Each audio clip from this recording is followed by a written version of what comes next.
Hello बच्चों, स्वागत है आप सबका एनसीईटी के इस लर्निंग प्लेटफॉर्म पे। मैं हूं शालिनी और मैं आप सबको पढ़ाने वाली हूं केमिस्ट्री। तो बेटा देखिए, आज का हमारा वीडियो इस पर बेस्ड है कि हम पहले अपना सिलेबस डिस्कशन करेंगे। मेनली हम आज की क्लास में सिलेबस डिस्कशन देखने वाले हैं कि जो आपका एग्जाम है, एंट्रेंस एग्जाम है एनसीईटी का, जिसमें आप अलग अलग आईआईटीज एनआईटीज में एडमिशन लेते हो, उसमें केमिस्ट्री के पेपर में मेनली पूछा क्या जाता है, क्या क्या टॉपिक्स रहते हैं, क्वेश्चंस कैसे आते हैं और साथ में आपको प्रिपरेशन करनी है, कैसे तैयारी करेंगे, कहाँ कहाँ से क्या पढ़ना है, कैसे कैसे क्वेश्चंस की प्रैक्टिस करनी है, वो सारी बातें आज की वीडियो में हम डिस्कस करने वाले हैं। तो जैसा कि मैंने अभी अभी बताया कि आप एनसीईटी के थ्रू आप आईआईटीज में एडमिशन ले सकते हो। जी हाँ, बिल्कुल सही, आप आईआईटीज में एनआईटीज में डायरेक्टली एडमिशन ले सकते हो। जरूरी नहीं है कि आपका एक ही पाथवे हो आईआईटीज में एडमिशन लेने का। जेईई मेंस के अलावा भी कुछ ऐसे कोर्सेज होते हैं जिसमें आप आईआईटीज में पढ़ सकते हो और साथ ही एनआईटीज में। देखिए, ये कोर्स है आपका 4 साल का बीएससी बीएड इंटीग्रेटेड कोर्स, जैसा कि है यहाँ पे लिखा हुआ है। अगर मैं आपको दिखाऊं, 4 साल का आपका बीएससी बीएड है, बीए बीएड है और बीकॉम बीएड है, जिसमें आपको 4 साल पूरा पढ़ना होता है केमिस्ट्री। साथ ही में 1 साल में आप जो टीचिंग के लिए कोर्सेज होते हैं, जिसके हम कहते हैं बैचलर ऑफ एजुकेशन, बीएड का फुल फॉर्म, उसमें जो भी टॉपिक्स हैं चाइल्ड साइकोलॉजी से रिलेटेड, 1 साल के अंदर आप उसको भी पढ़ते हो। तो इससे क्या होता है, आप डायरेक्टली टीचर के लिए एलिजिबल हो जाते हो। सिर्फ आप 4 साल का ग्रेजुएशन कोर्स करते हो, इंटीग्रेटेड ग्रेजुएशन कोर्स करते हो, जिससे आप डायरेक्टली टीचर के लिए एलिजिबल हो जाते हो ना। कहीं भी वेरियस फॉर्म्स आते हैं टीजीटीज के, आप फॉर्म भरेंगे डायरेक्टली। सिर्फ इस कोर्स को करने की जरूरत है आपको टीचर बनने के लिए, राइट। आप चाहते हो तो कर भी सकते हो, नहीं तो इसके बाद आप मास्टर्स भी परस्यू कर सकते हो, ठीक है। मास्टर्स भी परस्यू कर सकते हो, पीएचडी में एडमिशन ले सकते हो। तो ओवरऑल अगर हम बेटा एक ओवरव्यू देखें तो ये बहुत ही ज्यादा बेनिफिशियल कोर्स है आपके लिए, क्योंकि आप इससे डायरेक्टली टीचिंग में जा सकते हो, डायरेक्ट आप जॉब पा सकते हो। बहुत ज्यादा आपको स्ट्रगल करने का जरूरत नहीं है इधर उधर वेरियस कोर्स अलग अलग कॉलेजेस में एडमिशन लेने का। ग्रेजुएशन करने के बाद भी कई लोग ऐसा काम करते हैं, ग्रेजुएशन कर लेते हैं उसके बाद भी उनको लगता है कि नहीं, अभी मुझे ये कोर्स कर लेना चाहिए, अभी मैं वो कोर्स कर लूं, तब मेरे लिए आगे चल के और अच्छा हो जाएगा, मेरे लिए जॉब अपॉर्चुनिटीज बढ़ जाएगी। तो सीधा सीधा अगर हम देखें तो ये जो आपका कोर्स है यहाँ पे बीएससी बीएड, आप यहाँ जॉब के लिए एलिजिबल हो सकते हो, डायरेक्टली आप जॉब पा सकते हो, ठीक है। तो देखो, अभी हमारे यहाँ कोर्स में होने क्या वाला है, अभी हम आपको पढ़ाएंगे क्या। यहाँ पे आपको लाइव क्लासेस मिलेंगी, साथ ही साथ में रिकॉर्डेड क्लासेस रहेंगी आपके पास। कभी कभी क्लासेस यूट्यूब पर लाइव जाएंगी और डेली तो आपको जो ऐप आपको प्रोवाइड किया जाएगा उस पर क्लासेस चलेंगी। साथ ही में टेस्ट सीरीज होगा आपको। ऑब्वियस ही बात है, पढ़ोगे टेस्ट कैसे करोगे कि मैंने कितना पढ़ा, मुझे कितना समझ में आया। आपको उसके लिए टेस्ट देना पड़ेगा। आपके लिए वेरियस यहाँ पे टेस्ट प्रोवाइड करेंगे। क्लास नोट तो ऑब्वियस ही बात है, क्लास नोट के बिना तो किसी भी एग्जाम का प्रिपरेशन पॉसिबल ही नहीं है। क्लास खत्म होने के बाद हम आपको तुरंत उस क्लास का नोट भी प्रोवाइड कर देंगे। अब आप सब एक बात यहाँ पे सोच रहे होंगे कि मैम ने तो पहले भी डिस्कस कर रखा है सिलेबस, राइट, कि मैम ने पहले भी सिलेबस को डिस्कस कर रखा है, लेकिन आज वो वापस से ऐसा क्यों कर रही है। तो आज मैं वापस से ऐसा इसीलिए कर रही हूँ क्योंकि बेटा हमारा टारगेट बैच आ गया है। टारगेट बैच आ गया है, आप डायरेक्टली टारगेट बैच ज्वाइन कर सकते हो। यहाँ पे टारगेट बैच ज्वाइन करो, cut to cut, clear to clear आपको पढ़ाया जाएगा कि आपको यहाँ पे पढ़ना क्या है, राइट। अब देखो, अगर हम यहाँ पे देखें अपना टारगेट बैच है, कोर्स प्राइस आपका ड्रॉप हो चुका है। पहले 3,999 का था, अब कोर्स प्राइस आपका ड्रॉप होके 17,999 हो चुका है ना, या फिर बोले सीधा सीधा 1,799, मतलब 1,800 आपका, लगभग 400 से 1,800 प्राइस हो चुका है। दैट मीन्स 2,200 कम हो गया है ना। कितना कम हुआ है बताओ। पहले आपका लगभग 4,000 का कोर्स था, अब वो घट के आपका लगभग 1,800 का हो गया है, 2,200 की कमी आई है। तो आप पैसे इधर उधर वेस्ट करते हो, इससे अच्छा है आप एक मंथ का अपना पॉकेट मनी सेव कर लो, या फिर एक मंथ का पैसा जो है राइट डायरेक्शन में लगाओ, ताकि आगे चल के आपको पछताना ना पड़े कि ओ शिट, मेरा फ्रेंड ये कोर्स कर रहा था, उसने मुझे बताया था लेकिन मैंने ज्वाइन नहीं किया। तो बाद में पछताने वाली बात ना, इसीलिए अभी करके पछता लो, ठीक है। अभी करके पछता लो, या फिर कर लोगे तो बेनिफिट ही होगा, इसका बेनिफिट ही होगा, पछताने से अच्छा है अभी अभी कोर्स ज्वाइन करे। दोस्त ने बताया है, वो कर रहा है तो मैं भी कर लेता हूँ, सही बताया उसने। ऐसे क्या करो, ऐसे वीडियो आज की देख ले रहे हो तो अपने आसपास आपके जितने फ्रेंड्स हैं, बैचमेट्स हैं, उनको भी इस कोर्स के बारे में बताओ कि ऐसा कोर्स आया है जिसमें हम डायरेक्टली एडमिशन ले सकते हैं इंडिया के प्रेस्टिजियस यूनिवर्सिटीज में, प्रेस्टिजियस कॉलेजेस में। इंडिया का नंबर 1 कॉलेज जैसे IIT बॉम्बे है, IIT मद्रास है, NIT वारंगल है, त्रिची है। आप अलग अलग जयपुर में जाओ, झारखंड में जाओ, वहां आपको IITs मिलेंगे, NITs मिलेंगी, तो डायरेक्टली एडमिशन लो, क्या बुराई है। 1800 रुपये तो लग रहा है, कौन सा बहुत ज्यादा आपसे पैसे ले लिया जा रहा है।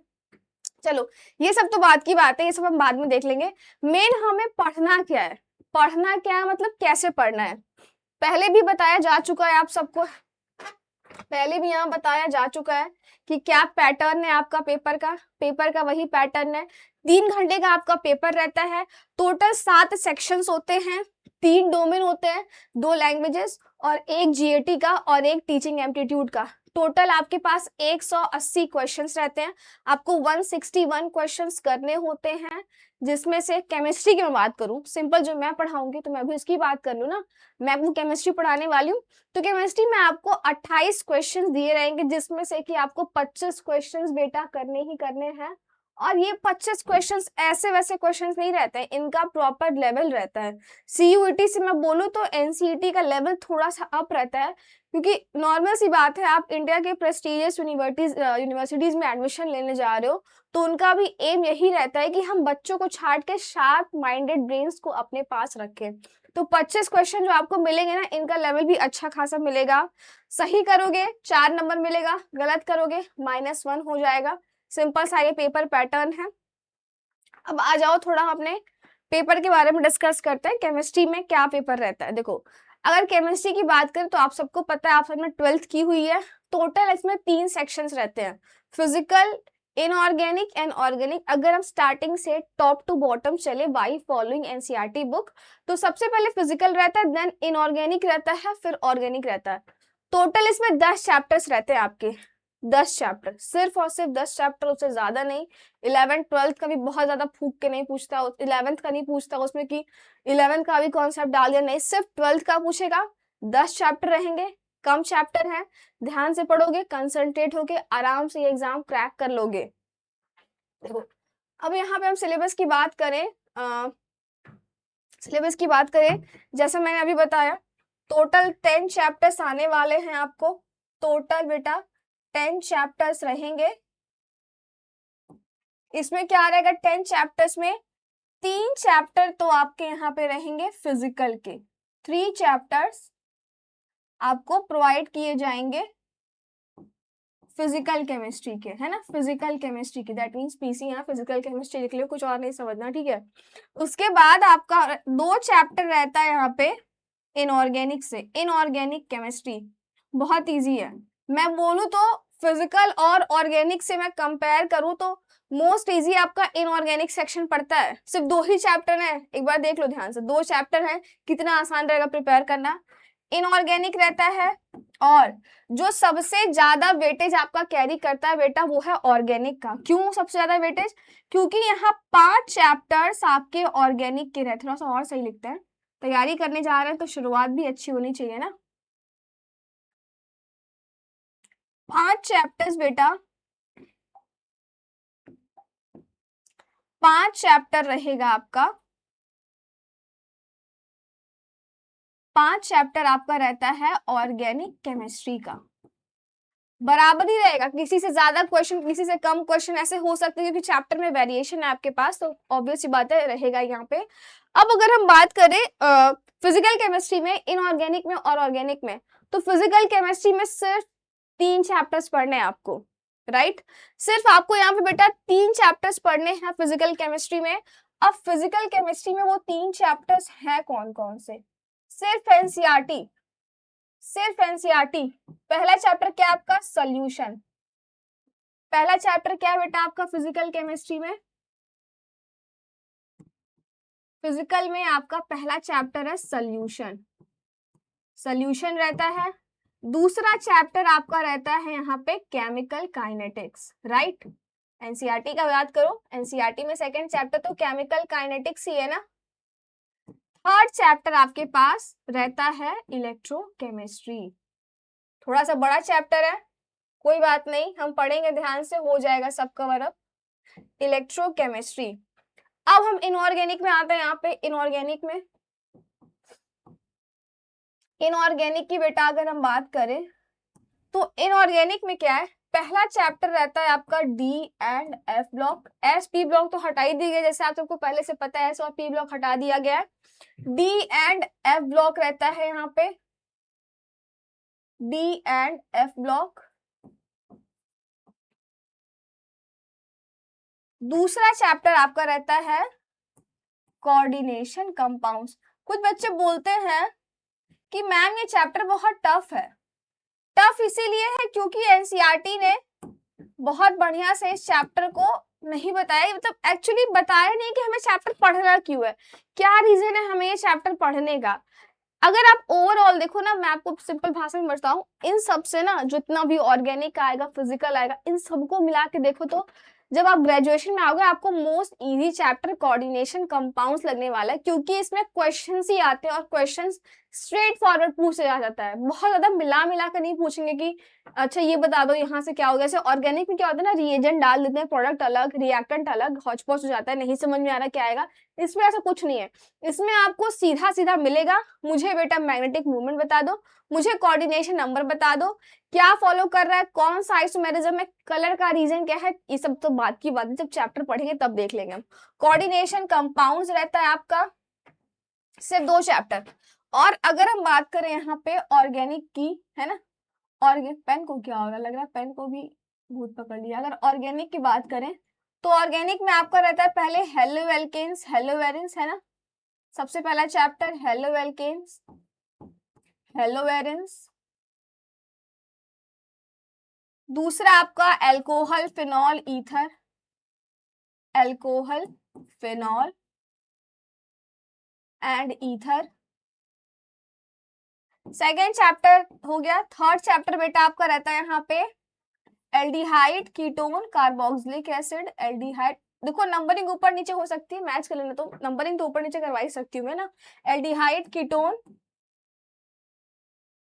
And carboxylic acid. फोर्थ पे आपका अमीन, छोटा चैप्टर है, जल्दी कवर हो जाएगा, 5-6 ही मेन नेम रिएक्शंस रहते हैं, बहुत ज्यादा इसमें नहीं रहता है, अमीन्स। और लास्ट में आपका मैं बोलूँ ये थोड़ा इंपॉर्टेंट रहता है क्योंकि सारे ही एग्जाम से पूछते हैं इससे, बायोमोलिक्यूल्स, क्योंकि आपके बॉडी से रिलेटेड है ना, तो बॉडी से जो भी रिलेटेड हो रहा है वो तो इंपॉर्टेंट हो ही गया आपके लिए। ये टोटल आपके 10 चैप्टर्स रहेंगे पेपर में, सिर्फ इन्हीं 10 चैप्टर से पूछेगा, कहीं बाहर से क्वेश्चंस नहीं पूछने वाला। अब आप थोड़ा डिटेल में देख लेते हैं, थोड़ा सा डिटेल में देख ले कि सोल्यूशन से हमें क्या क्या पढ़ना है। देखो तो सोल्यूशन की मैं बात करूं बेटा, यहाँ पे सिंपल जो आपने कंसंट्रेशन टर्म्स पढ़ रखी है क्लास 11th में, वही पुराने terms, molarity, molality, normality, mole fraction, normality हो गया, स्ट्रेंथ हो गया, और भी बाकी सारी चीजें इसमें आती हैं, ये सारी चीजें पढ़नी है। टाइप ऑफ सोल्यूशन पढ़ना है आपको, अलग अलग सोल्यूशन हो गया, solid solution, liquid solution, gaseous solution, इतनी सारी चीजें पढ़नी है आपको। फिर इसमें आता है आपके पास सॉल्युबिलिटी पढ़नी है, 2 इसमें इंपॉर्टेंट लॉ हैं, वो 2 इंपॉर्टेंट लॉ है आपका हेनरी लॉ, राउल्ट्स लॉ, इन दोनों से क्वेश्चंस आता ही है, साथ में एप्लीकेशन ऑफ हेनरी लॉ पूछ लेता है। और यहाँ पे कुछ कोलिगेटिव प्रॉपर्टीज हैं, कोलिगेटिव प्रॉपर्टीज आपके पास 4 है, इन सबसे क्वेश्चंस आता है। अगर बेटा हम पिछले साल को उठाए, देखो कोलिगेटिव प्रॉपर्टीज का यहाँ पे है, फ्रीजिंग पॉइंट, ऑस्मोटिक प्रेशर है, मॉलिक्यूलर मास है ना, abnormal molecular mass, bond-half factor, ये सारी चीजें पढ़नी है। अब हम थोड़ा अगर पिछले साल के पेपर की बात करें, है ना, पिछले साल के पेपर की बात करें, तो अभी मैंने रिसेंटली एक वीडियो बनाया है पीवाईक्यूज का, पिछले साल में एनसीईटी के एग्जाम में अप्रैल का, वो शायद शिफ्ट 1 का मैंने डिस्कस किया है, शिफ्ट 1 का है, वो जाके देखना, अभी इसको अपलोड होने का, फिर कभी भी देख सकते हो, अवेलेबल है चैनल पे। उसमें क्या किया है ना इन्होंने, उसमें इन्होंने क्वेश्चन पूछा है एक टाइप ऑफ सोल्यूशन से, टाइप ऑफ सोल्यूशन को फोकस किया है, उसके बाद इन्होंने एक सवाल पूछा है आपका उससे कोलिगेटिव प्रॉपर्टीज से। कोलिगेटिव प्रॉपर्टीज में भी depression in freezing point, elevation in boiling point, इन दोनों से क्वेश्चंस आए हुए हैं, और कुछ स्टेटमेंट और असर्शन बेस्ड क्वेश्चंस भी रहते हैं, राइट, स्टेटमेंट वाले क्वेश्चंस भी इसमें आते हैं, साथ में असर्शन एंड रीजन वाले भी क्वेश्चन पूछते हैं, तो हल्के में मत लेना बेटा, मैं बता रही हूँ पहले ही, क्योंकि आपको अच्छे कॉलेज में एडमिशन ले तो अच्छी मेहनत भी मांगेगा ये, तो अच्छा पेपर भी सेट करेगा, ये बात जान लो, ठीक है। असर्शन रीजन वाले क्वेश्चन पूछते हैं, करेक्ट इनकरेक्ट क्या है स्टेटमेंट वाले क्वेश्चन रहेंगे। तो ये सोल्यूशन से क्वेश्चन पूछा हुआ था आपका। नेक्स्ट अगर हम देखें इलेक्ट्रोकेमिस्ट्री से, इलेक्ट्रोकेमिस्ट्री में देखो सिंपल है आपका, कोलरॉश लॉ से क्वेश्चन पूछता है, रिडॉक्स रिएक्शन पूछता है, EMF of cell, standard electrode potential, Nernst equation पूछता है, फिर यहाँ पे गिब्स फ्री एनर्जी और ईएमएफ में क्या रिलेशन है, कंडक्टेंस पूछता है, एप्लीकेशन ऑफ कोलरॉश लॉ रहता है, इलेक्ट्रोलिसिस रहता है, साथ में यहाँ पे फराडे का दो लॉ है, उन दो लॉ से क्वेश्चंस पूछेगा। यहाँ पे अलग अलग सेल रहेंगे, यहाँ पे एक होता है इलेक्ट्रोलिटिक सेल, एक होता है इलेक्ट्रोलिट और इलेक्ट्रोकंडक्टिव सेल्स ना, मतलब एक तो जो केमिकल एनर्जी से इलेक्ट्रिकल एनर्जी और फिर जो इलेक्ट्रिकल एनर्जी से केमिकल एनर्जी प्रोड्यूस करते हैं उनका पढ़ते हैं। डेनियल सेल्स रहता है, फ्यूल सेल्स रहता है। अगर हम पिछले साल की बात करें तो पिछले साल उन्होंने क्वेश्चन पूछा था एक कोलरॉश लॉ से, कोलरॉश लॉ से क्वेश्चन पूछ लिया था। क्या था क्वेश्चन, ये था कि सोडियम एसिटिक एसिड आपको दिया हुआ था, एसिटिक एसिड का आपका मोलर कंडक्टेंस पता कर रहा था डिसोशिएट करके कि हमें किस किस की जरूरत है। ऑप्शन में HCl था, सोडियम एसिटेट था, NaCl था, तो आपको HCl और सोडियम एसिटेट की जरूरत पड़ने वाली है, आपको एलिमिनेट करना पड़ेगा NaCl से, ये हम डिस्कस करेंगे जब क्लास पढ़ेंगे, ठीक है। फिर एलिमेंट्री आइडियाज रहते हैं यहाँ पे, रिएक्शंस के, गैल्वेनिक सेल क्या है, लास्ट में आपका एप्लीकेशन आता है, दो तरह की बैटरीज आती है, प्राइमरी बैटरी सेकेंडरी बैटरी, उसमें एनोडिक रिएक्शंस रहते हैं, है ना, एनसीईआरटी मेंशन है, एनोडिक रिएक्शंस रहते हैं और साथ ही में कैथोडिक रिएक्शंस रहते हैं। दोनों ही सेल रिएक्शंस इंपॉर्टेंट है, ड्यूरिंग द क्लास हम पढ़ने वाले हैं। फ्यूल सेल के बारे में पूछा था और कोरोजन का यहाँ पे रिएक्शन, कोरोजन का बेटा यहाँ पे रिएक्शन पूछता है, ध्यान देना। जो कोरोजन में रिएक्शन होता है ना, क्या होता है, आयरन का क्या होता है, मॉइस्चराइज हो जाता है, जो भी मेटल के सरफेस रहते हैं उसमें वो कांटेक्ट में आते हैं ऑक्सीजन के, जिससे वहां पे रिएक्शन होता है बिटवीन आयरन और मॉइस्चर के बीच में ऑक्सीजन के साथ में, तो फेरिक ऑक्साइड का एक प्रोडक्ट मिलता है ब्राउन कलर का। ये सारे रिएक्शंस उसमें पूछते हैं। तो ओवरऑल आपका ये यहाँ पे ओवरव्यू है इलेक्ट्रोकेमिस्ट्री चैप्टर का, इंपॉर्टेंट है। 2 से 3 क्वेश्चंस आपके पूछे जाते हैं इसमें हर साल इलेक्ट्रोकेमिस्ट्री से, कैलकुलेटिव है, जरूर पूछेगा। साथ ही में यहाँ पे अल्फा से भी क्वेश्चन पूछते हैं, जैसे अल्फा मतलब होता है हमारा डिग्री ऑफ डिसोसिएशन, परसेंटेज कितना हो गया, ये सारी चीजें पूछेगा। नेक्स्ट आ जाओ अपना केमिकल काइनेटिक्स चैप्टर पे। तो केमिकल काइनेटिक्स की बात करें तो इसमें सिंपल पूछता है रेट ऑफ रिएक्शन, रेट बता दो कैसे पता करते हैं, ऑर्डर क्या होता है, मॉलिक्यूलरिटी क्या होती है, डिफरेंट ऑर्डर ऑफ रिएक्शंस होते हैं, first order, second order, pseudo order. First order में integrated equation same as second law का भी इंटीग्रेटेड, सेकंड ऑर्डर का भी इंटीग्रेटेड रेट इक्वेशन क्या होता है, फिर T½ T3/4, ग्राफ बना दो x और y को वेरी करके। इतने वेरियस क्वेश्चंस पूछते हैं, कभी कभी T50% मतलब T½ पूछ लेता है, T75% पूछ लेता है, मतलब T3/4 परसेंटेज 3/4 पूछ लेगा, इसका मतलब क्या होता है 3, 1/2 पूछ लेता है। इसमें अलग अलग इंटीग्रेटेड इक्वेशन जैसे मैंने बताया भी। रेट लॉ एक्सप्रेशन आपको आना चाहिए कि रेट लॉ एक्सप्रेशन कैसे करना है। स्पेसिफिक रेट कांस्टेंट इसमें k का अलग अलग का है ना, K1 रहता है आपका फर्स्ट ऑर्डर के लिए, K2 रहता है सेकंड ऑर्डर के लिए। रेट कांस्टेंट का क्या यहाँ पे फॉर्मूला है, क्या यूनिट चलता है, ये सारी चीजें हमें केमिकल काइनेटिक्स में पढ़नी है। अभी मैंने रिसेंटली कल की वीडियो में भी एक क्वेश्चन करवाया था, उसमें उन्होंने क्या पूछा था कि एक एक्सपेरिमेंट इधर चल रहा है, दूसरा एक्सपेरिमेंट इधर, तीसरा एक्सपेरिमेंट इधर। देखो रिएक्शन दी हुई थी उसमें A+2B मिलके आपका प्रोडक्ट C बना रहे थे, है ना। इधर क्या था, A का कंसंट्रेशन दिया था, B का कंसंट्रेशन दिया था, इधर रेट दिया हुआ था, दूसरे टेबल में रेट दिया हुआ था। कुछ इस तरह से करके A का कंसंट्रेशन यहाँ था, B का यहाँ, और यहाँ पे रेट दिया हुआ था। तो आपको यहाँ पे ऑर्डर ऑफ रिएक्शन बताना था। यहाँ पे भी सबका मतलब अलग अलग एक्सपेरिमेंट दिए थे, उससे आपको ऑर्डर ऑफ रिएक्शन जज करना था। हमने सॉल्व किया था, आंसर भी आ रहा था हमारा। कैसे करना था, कैसे करना है हम ड्यूरिंग द क्लास सीखेंगे। आपको सीखना भी है तो वीडियो जाकर के देख सकते हो, इसी पे चैनल पे आपको अवेलेबल मिल जाएगा। कोलिजन थ्योरी से क्वेश्चंस आते हैं। एक इक्वेशन आता है यहाँ पे कोलिजन थ्योरी से ना, इक्वेशन Z के टर्म में रहता है, वो इक्वेशन कभी कभी पूछ लेते हैं। Activation energy, Arrhenius equation most important मैं यहाँ पे बोलूंगी। अर्हेनियस इक्वेशन जो बेटा होता है उसका जो एक्सप्रेशन होता है ना, A = KE⁻EA/RT समथिंग ऐसा इक्वेशन कुछ रहता है ना, इससे क्वेश्चन डायरेक्टली पूछ लें। टेम्परेचर कोफिशिएंट, यहाँ पे एक और चीज मेंशन कर दूं, टेम्परेचर कोफिशिएंट से क्वेश्चन आते हैं। टेम्परेचर कोफिशिएंट से डायरेक्टली क्वेश्चन पूछते हैं ये। तो इतना आपका फिजिकल केमिस्ट्री का था, ज्यादातर न्यूमेरिकल बेस्ड ही आएंगे। और इसमें एक और चीज उन्होंने पूछी थी, अगर मैं इलेक्ट्रोकेमिस्ट्री की बात करूं पीछे से, तो आपको अबाउट द सेल पूछ लिया था कि फ्यूल सेल्स में एनोड पे क्या होता है, कैथोड पे क्या होता है, करंट किधर से किधर जाता है, और इलेक्ट्रॉन का फ्लो किधर से किधर से होता है। ये आई थिंक डेनियल सेल्स का क्वेश्चन था। डेनियल सेल्स में क्या होता है, कॉपर इलेक्ट्रोड लेते हैं और जिंक इलेक्ट्रोड लेते हैं। उस पर बेस्ड क्वेश्चन था कि which of the following statements are true regarding Daniell cells. Statement wise question था, आपको सेलेक्ट करना था कि कौन से बेस्ट है। तो देख सकते हो कॉन्सेप्ट आपका तगड़ा पूछ रहा है। आपको पता होना चाहिए कि डेनियल सेल्स में क्या प्रोसेस होता है, इलेक्ट्रोलिटिक सेल्स में क्या प्रोसेस होता है, फ्यूल सेल्स में क्या प्रोसेस होता है, पूरा पता होगा तभी क्वेश्चन कर पाओगे। स्टेटमेंट वाले ही क्वेश्चन ज्यादातर थे। एक बार और हम लोग वीडियो बनाएंगे, पिछले साल का ही पीवाईक्यू उठा के सेकेंड शिफ्ट का इस बार कोशिश करेंगे बनाने का नेक्स्ट वीडियो में। तो ये ओवरऑल आपका फिजिकल केमिस्ट्री से क्वेश्चंस थे। आ जाओ नेक्स्ट हम चलते हैं अपने इनऑर्गेनिक सेक्शन पे।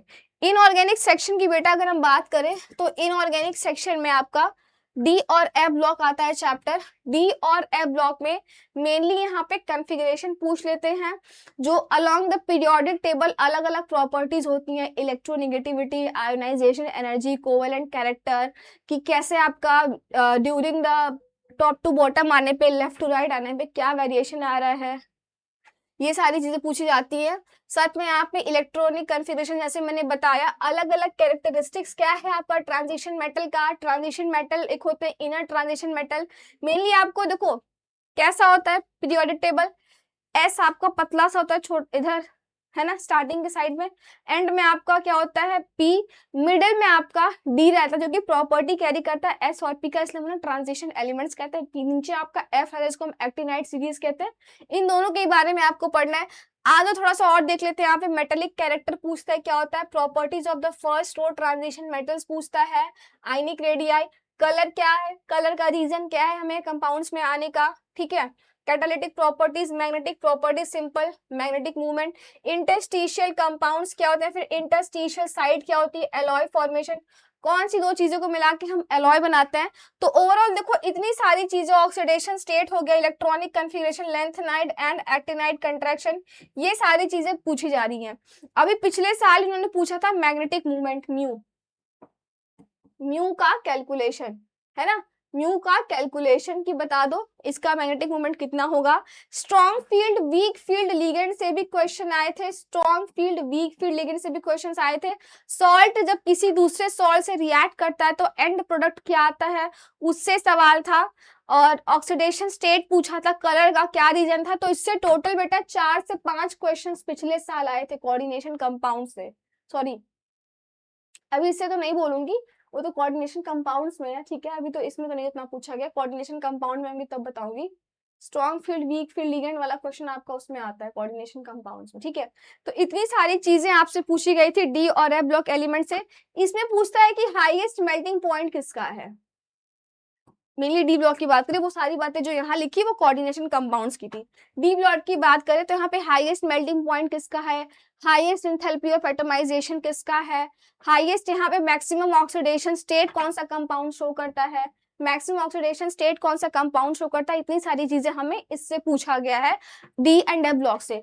नेक्स्ट बेटा आ जाओ, अगर हम कोऑर्डिनेशन कंपाउंड्स की बात करें, जैसे मैंने अभी बताया यहाँ पे मैग्नेटिक प्रॉपर्टीज पूछता है, कलर का क्या रीजन है, लिगेंड क्या है, ऑक्टाहेड्रल कॉम्प्लेक्सेस, टेट्राहेड्रल कॉम्प्लेक्सेस का, है ना। साथ में यहाँ पे स्ट्रॉन्ग फील्ड लिगेंड के, वीक फील्ड लिगेंड में क्या आता है, मैग्नेटिक मूवमेंट का कैलकुलेशन, कोऑर्डिनेशन नंबर पूछता है आपसे यहाँ पे क्या कोऑर्डिनेशन नंबर है कंपाउंड का। वीबीटी मतलब आपको यहाँ पे ज्योमेट्री और स्ट्रक्चर प्रिडिक्शन के लिए आता है कि इसकी ज्योमेट्री क्या हो जाएगी, क्योंकि आपके पास कंपाउंड दिया रहेगा जनरल, राइट। आपके पास क्या होता है, कोई जनरल कंपाउंड दिया रहता है, उससे ये ज्योमेट्री पूछ लेता है, उसका स्ट्रक्चर पूछ लेता है, साथ में हाइब्रिडाइजेशन भी पूछते हैं। सुनो ध्यान से, हाइब्रिडाइजेशन भी पूछा जाता है आपसे, राइट। फिर और क्या पूछते हैं देखे तो आईयूपीएसी नोमेनक्लेचर, ऑर्गेनिक और इनऑर्गेनिक में ये इंपॉर्टेंट आता है कि कोऑर्डिनेशन में आपसे आईयूपीएसी नोमेनक्लेचर पूछ लेते हैं, और ऑर्गेनिक में भी सारी चीजें पूछी जाती हैं। Qualitative quantitative analysis, extraction of metal, biological system, last में छोटा सा टॉपिक है, कवर कर लेंगे तुरंत हो जाएगा। तो इतनी सारी चीजें बेटा आपसे कोऑर्डिनेशन कंपाउंड से पूछते हैं। ये हमारा ओवरव्यू था इनऑर्गेनिक का। देखो डरने की जरूरत नहीं है, सब पढ़ोगे हो जाएगा। नहीं पढ़ोगे, मन से नहीं पढ़ोगे, नहीं होगा। वही बात है, जो मन लगाया उसका हुआ, जिसने मन नहीं लगाया उसका नहीं हुआ। ठीक है, चलो आ जाओ अब एल्डिहाइड ऑर्गेनिक सेक्शन पे। अगर हम ऑर्गेनिक की बात करें, हेलो एल्केन्स, हेलो एरेंस में, तो नोमेनक्लेचर पूछ लेता है, आईयूपीएससी नोमेनक्लेचर और जनरल नेम, है ना, जनरल नेम पूछ लेता है। इसमें 3-4 चीजें कॉमन है, जितना आपके पास ऑर्गेनिक का चैप्टर है ना, सब में चीजें कॉमन है। आईयूपीएससी nomenclature, chemical properties, physical properties, आपके रिएक्टेंट दे देंगे, रिएजेंट डाल लेंगे, आपसे उसका प्रोडक्ट पूछ लेंगे, बस इतनी सारी चीजें पूछी जाती हैं। और name reactions, most important part आता है आपका बेटा ऑर्गेनिक का, नेम रिएक्शन। नेम रिएक्शन से सबसे ज्यादा सवाल पूछा जाता है। और इसमें कुछ मैं नेम रिएक्शंस की बात करूं तो इसमें Wurtz reaction, Wurtz Fittig reaction, Wurtz Fittig reaction, Sandmeyer reaction, Swarts reaction, Finkelstein reaction, Hofmann, bromamide degradation, carbylamine reaction, ये सारी चीजें आपसे सीधा नेम रिएक्शन से सवाल पूछते हैं। ये आपको अगर नेम रिएक्शन आया तो आप क्वेश्चन इजीली सॉल्व कर लोगे। सब्स्टिट्यूशन रिएक्शंस रहता है इसमें, देखो 3 तरह के इसमें रिएक्शंस पढ़ने हैं, substitution reaction, electrophilic reaction and addition reaction. ठीक है, ये सारी चीजें पढ़नी है आपको इसमें। तो अभी जब हम चैप्टर स्टार्ट करेंगे तब देखने वाले हैं हेलो एल्केन्स, हेलो एरेंस में क्वेश्चन भी करवाया है अभी। चलो अगले पे आ जाओ, अल्कोहल, फिनॉल, ईथर में वही सेम चीजें जो मैंने बता रखी है आपको। क्या बताया है, chemical property, physical property, आईयूपीएससी nomenclature, उसका कॉमन नेम बता दो, साथ ही साथ में जो रिएक्शन था इसमें क्या करेंगे, रिएक्टेंट दे देंगे, उसमें यहाँ पे कुछ रिएजेंट डाल देते हैं कि ये डाल दिए मैंने, ये सॉल्वेंट है, ये बेस है, ये एसिड है, एसिडिक मीडियम प्रोवाइड कर दिया। आपको प्रोडक्ट बताना है कि आपका यहाँ पे प्रोडक्ट क्या बन करके आया। साथ ही साथ में यहाँ पे आइडेंटिफिकेशन करोगे, सेपरेट करना सीखोगे प्राइमरी और सेकेंडरी और टर्शियरी अल्कोहल्स को, कि हम कैसे इनको डिफरेंशिएट करें। मेथड्स ऑफ डिहाइड्रेशन पढ़ोगे इसमें, uses with special reference to methanol और इथेनॉल, मिथेनॉल इथेनॉल का हमारा क्या स्पेसिफिक यूज है, वो क्या काम करते हैं आपके दिए हुए रिएक्टेंट पे, उनका यहाँ पे काम सीखोगे। फिनॉल का भी सेम नोमेनक्लेचर है, methods of preparation, chemical, physical property, acidic nature, electrophilic substitution reactions आप फिनॉल पे पढ़ोगे। एक आता है fiddle craft electrophilic substitution reaction, nucleophilic substitution reactions, fiddle craft alkylation, acylation, acetylation. ये 3-4 इंपॉर्टेंट टॉपिक्स है जो कि आपके दिमाग में फीड होने चाहिए कि हाँ इतनी सारी चीजें हमें आनी चाहिए। फिर ईथर आता है, ईथर में भी सेम चीज, nomenclature, methods of preparation, method of preparation आपको पता होना चाहिए कैसे आपने ऑर्गेनिक कंपाउंड प्रिपेयर किया, अल्कोहल, फिनॉल, ईथर कुछ भी है। पीछे हेलो एल्केन्स, हेलो एरेंस में भी मेथड्स ऑफ प्रिपरेशन पूछ लेता है, क्लोरोबेंजीन कैसे बनाया, एल्किल क्लोराइड कैसे बनाया, लाइट के प्रेजेंस में क्या रिएक्शन होगी, हीट के प्रेजेंस में क्या रिएक्शन होगी, ये सारी चीजें हम डिस्कस करने वाले हैं।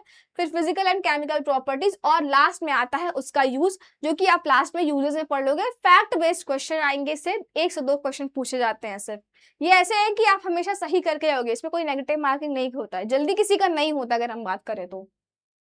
नेक्स्ट आ जाओ, एल्डिहाइड, कीटोन, ईथर पे वही फिर से सिंपल है, नोमेनक्लेचर उसका पूछेगा, नेम ऑफ कार्बोनिल ग्रुप पूछेगा, इसका क्या मेथड ऑफ प्रिपरेशन है, physical properties, chemical properties, right, mechanism of reaction, reaction कैसे प्रोसीड हो रही है, कैसे रिएक्टेंट पे कौन सा रिएजेंट काम करके प्रोडक्ट का फॉर्मेशन कर रहा है, इन्वर्जन कर रहा है, क्या कर रहा है, सारी चीजें क्लास में पढ़ेंगे हम। नोमेनक्लेचर, एसिडिक नेचर पूछेगा, methods of preparation, physical properties, chemical properties, uses किसका, कार्बोक्सिलिक एसिड का, सब कॉमन चल रहा है सब में, बस यहाँ पे चेंज है आपका फंक्शनल ग्रुप। फंक्शनल ग्रुप में सिर्फ चेंज कर दिया है, बाकी सब चीजें कॉमन है। फंक्शनल ग्रुप अल्कोहल, ईथर है आपका, फिर एल्डिहाइड, कीटोन, ईस्टर्स है, ये सारी चीजें कार्बोक्सिलिक एसिड है, कॉमन सब में चल रहा है। Chemical property, physical property, methods of preparation, uses क्या है, साथ ही में यहाँ पे आपका अलग अलग नेचर भी पढ़ने को मिलेगा। ठीक है, ये सारी चीजें हैं। नेक्स्ट आ जाओ अब, अमीन्स तो बेटा सबसे छोटा चैप्टर है, अमीन आपको सबसे छोटा चैप्टर मिलेगा। अमीन में सिर्फ आपको क्लासिफिकेशन पढ़ना है, प्राइमरी, सेकेंडरी, टर्शियरी, मींस उनका आइडेंटिफिकेशन। एक और चीज बात ध्यान में सुनो, ध्यान में रखना कि कैसे आप कंपाउंड्स को आइडेंटिफाई करोगे, उनको मतलब डिफरेंशिएट करना कि ये 1 डिग्री है, ये 2 डिग्री है, ये 3 डिग्री है, वो जब हम क्लास में करेंगे अलग अलग टेस्ट आते हैं, लुकास टेस्ट होता है, साथ ही साथ में इसका हम लोग रिएजेंट कहते हैं hydrous ZnCl2 plus conc Lucas test, जिसमें हम प्राइमरी, सेकेंडरी और टर्शियरी अल्कोहल्स के बीच में डिफरेंशिएट करते हैं। हम किसको पढ़ते हैं इसमें, हेलो एल्केन्स, हेलो एरेंस में। तो अलग अलग कंपाउंड का आइडेंटिफिकेशन करना भी सीखोगे आप। फिर इसमें वही chemical property, physical properties, diazonium salt का formation, Hofmann bromide degradation and carbylamine reaction, जो कि प्राइमरी अमीन्स को सेपरेट करने में हेल्प करता है, बताता है कि इसमें हमारा प्राइमरी अमीन प्रेजेंट है। सिंथेसिस पढ़ोगे अलग अलग कंपाउंड का, प्रिपरेशन ऑफ अमीन्स भी सीखोगे कि अमीन्स को कैसे बनाया जाता है, मेथड ऑफ प्रिपरेशन अलग अलग यहाँ पे रहेगा लाइट के प्रेजेंस में। इसमें लाइट का उतना रोल नहीं आता है, मेनली आपका लाइट का रोल आता है हेलो एल्केन्स हेलो एरेंस में। तो ये ओवरव्यू था बेटा आपका अमीन में, अमीन तक का। ये मेन आपका ऑर्गेनिक का पोर्शन आता है। ये जो भी 4 चैप्टर हमने डिस्कस किया ये आपका अमीन का था कि सब ऑर्गेनिक का मेन बोले तो हम इतनी सारी चीजें कॉमन इन सब में चलती हैं।